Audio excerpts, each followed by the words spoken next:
de par le monde. D'accord. Alors on va terminer par ce grand défi Ferments du futur. L'origine du projet, où en êtes-vous aujourd'hui et qu'est-ce que vous attendez?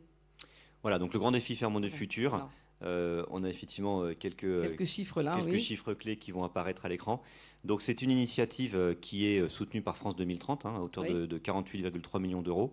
Et sa particularité, c'est vraiment de réunir tous les acteurs publics et privés de cette thématique des ferments et des aliments fermentés, pour réfléchir ensemble au sujet de recherche prioritaire, au sujet d'innovation, aux briques technologiques qui nous manquent, et quelque part, à travers ces dynamiques collectives, accompagner les transitions alimentaires vers une alimentation plus saine, plus sûre et plus durable.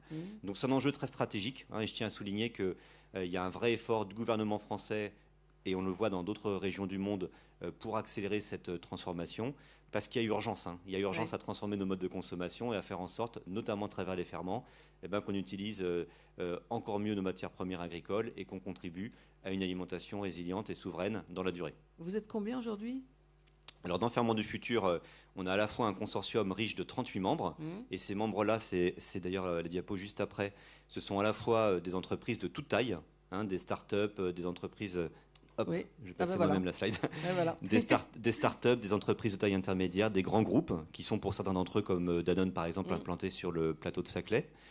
Et puis on a également des structures publiques, là aussi très présentes sur le plateau de Saclay, comme l'Université de Paris-Saclay bien sûr, AgroParisTech, d'autres écoles d'ingénieurs et universités, et puis un rôle prépondérant d'INRAE, qui accompagne le projet depuis son démarrage et qui l'héberge quelque part en termes de